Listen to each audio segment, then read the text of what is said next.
Assalamualaikum warahmatullahi wabarakatuh.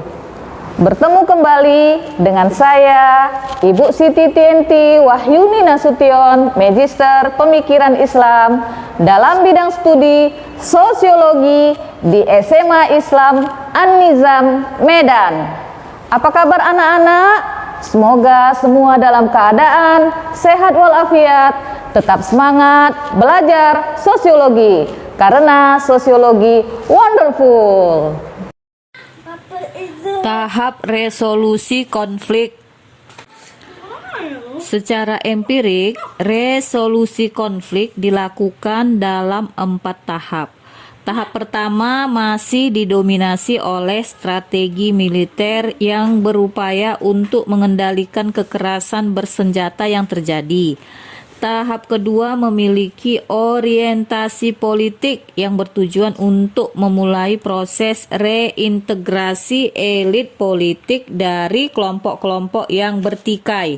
Tahap ketiga lebih bernuansa sosial dan berupaya untuk menerapkan problem solving approach. Tahap terakhir memiliki nuansa kultural yang kental karena tahap ini bertujuan untuk melakukan perombakan struktur sosial budaya yang dapat mengarah kepada pembentukan komunitas perdamaian yang langgeng. A. Tahap mencari deeskalasi konflik.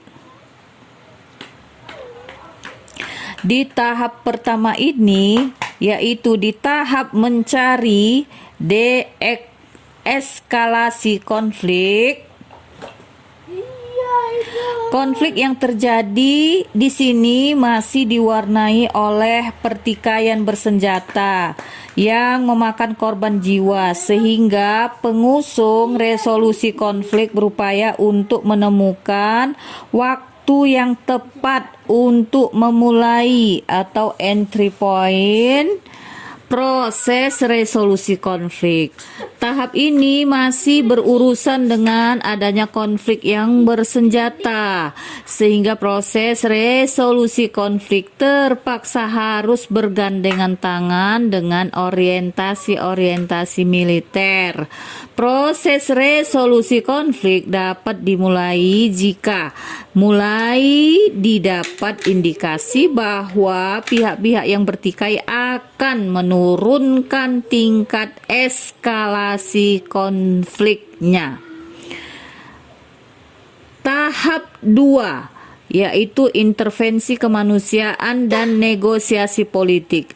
Ketika deeskalasi konflik sudah terjadi, maka tahap kedua proses resolusi konflik dapat dimulai bersamaan dengan penerapan intervensi kemanusiaan untuk meringankan beban penderitaan korban-korban konflik.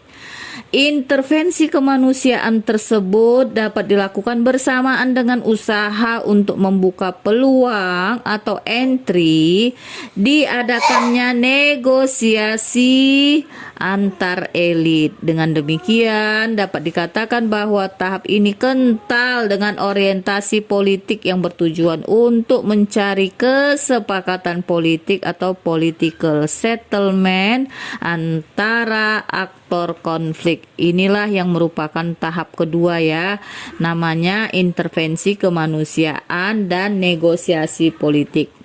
Berikutnya tahap ketiga yaitu problem solving approach. Tahap ketiga dari proses resolusi konflik adalah problem solving yang memiliki orientasi sosial.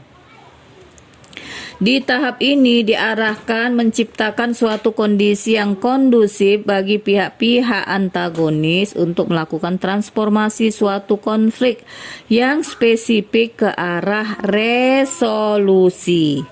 Transformasi konflik dapat dikatakan berhasil jika dua kelompok yang bertikai dapat mencapai pemahaman timbal balik atau mutual understanding, tentang cara untuk mengeksplorasi alternatif-alternatif penyelesaian konflik yang dapat langsung dikerjakan oleh masing-masing komunitas. Jadi, alternatif-alternatif solusi konflik tersebut dapat digali jika ada suatu institusi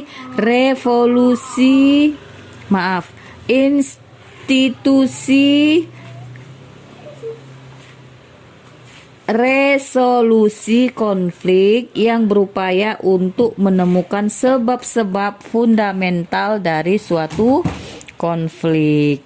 Menurut Barton, sebab-sebab fundamental terjadinya konflik hanya dapat ditemukan jika konflik yang terjadi dianalisa dalam konteks yang menyeluruh atau total environment. Nah, itu tahap yang ketiga ya.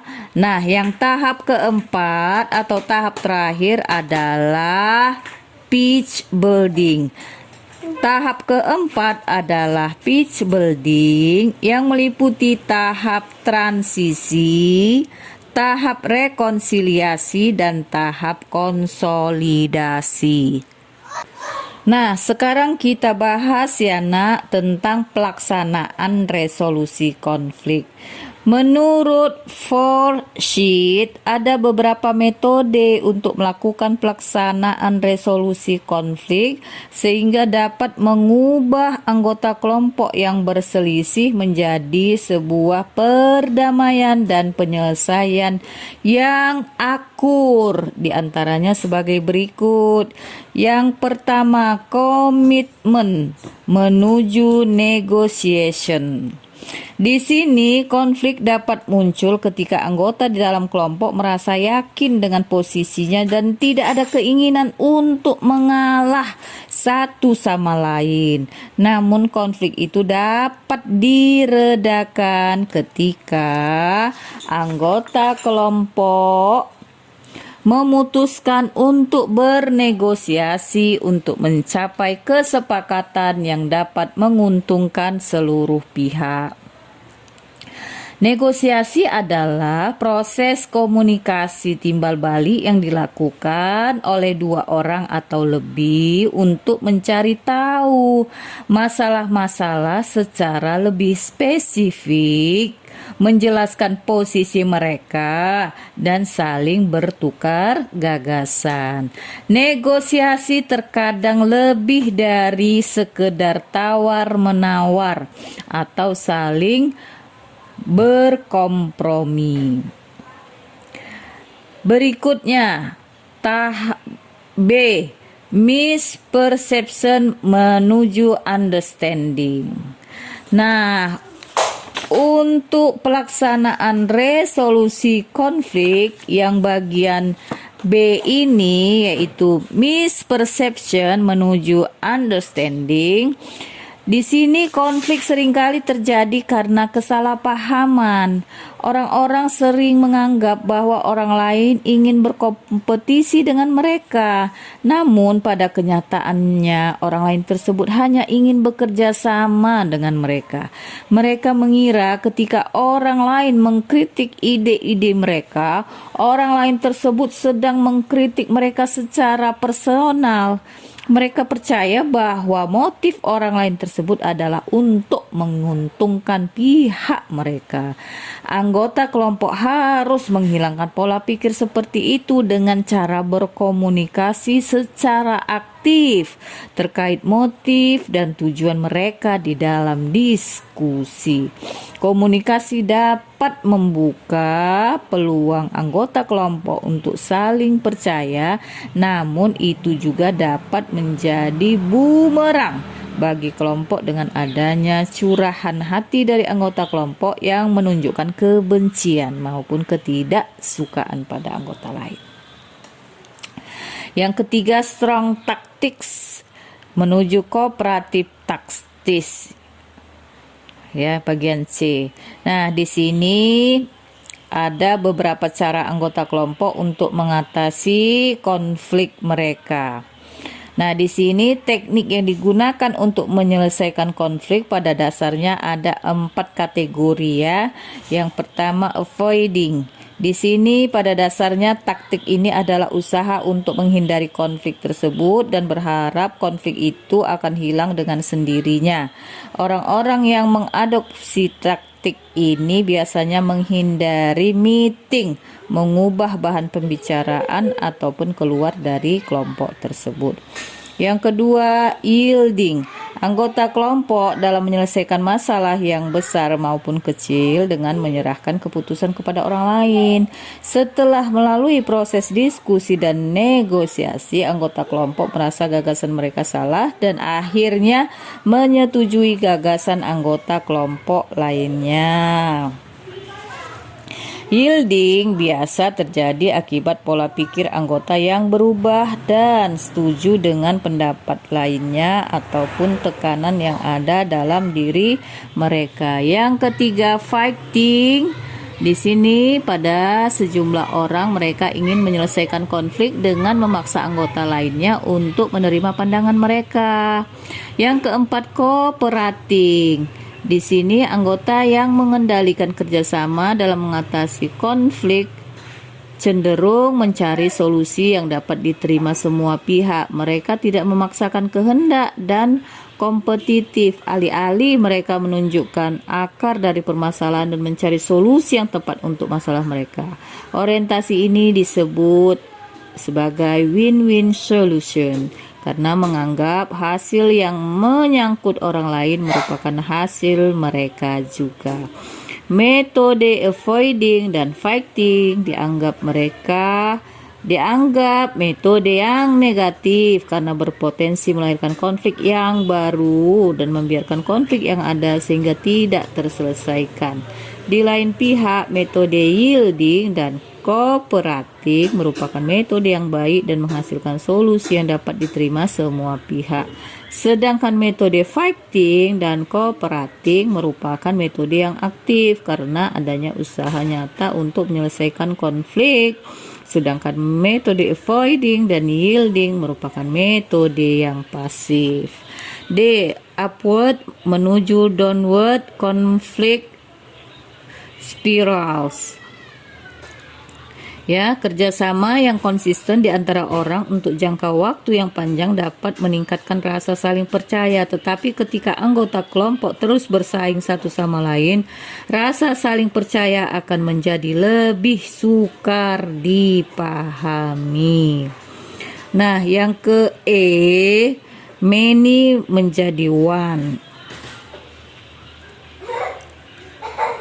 Ya, di sini untuk meredakan konflik caranya satu, meredakan frustasi dan kebencian dengan memberi kedua belah pihak sebuah kesempatan untuk mengungkapkan perasaan mereka. Yang kedua, jika komunikasi tidak lancar, pihak ketiga dapat membantu untuk meluruskan masalah. Yang ketiga, pihak ketiga dapat menyelamatkan muka dari yang berkonflik dengan membebankan kesalahan pada diri mereka sendiri. Dan yang keempat, pihak ketiga dapat mengajukan proposal alternatif yang dapat diterima oleh kedua pihak. Yang kelima, pihak ketiga dapat memanipulasi aspek-aspek meeting seperti lokasi, tempat duduk, formalitas komunikasi, batasan waktu hadirin, dan agenda. Yang keenam, pihak ketiga dapat membimbing semua pihak untuk menggunakan proses penyelesaian masalah secara integratif. Nah, keefektifan pihak ketiga tergantung dari kekuatan mereka di dalam kelompok. Di dalam prosedur inquisitorial, pihak ketiga akan memberikan pertanyaan kepada kedua belah pihak dan memutuskan hasil yang harus diterima semua pihak. Di dalam arbitration, kedua belah pihak memberikan argumen-argumen kepada pihak ketiga yang akan membuat sebuah keputusan berdasarkan argumen yang diberikan. Di dalam mood kedua pihak dan pihak ketiga berdiskusi di situasi yang terbuka dan tidak formal tentang masalah dan solusi yang memungkinkan. Yang F, anger menuju komposer.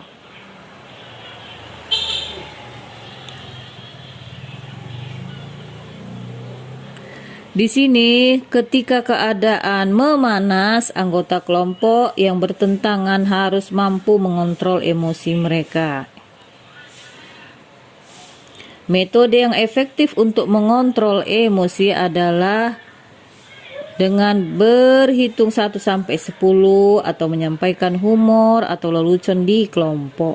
Humor dapat memberikan emosi yang positif dan dapat meredam emosi yang negatif seperti amarah. Kelompok juga dapat melestarikan budaya seperti pelarangan penunjukan emosi negatif. Salah satu contohnya adalah amarah. Jadi anger menuju komposer ya. Demikian pembelajaran hari ini. Sampai jumpa di video pembelajaran berikutnya. Jangan lupa like, comment, and share video ini.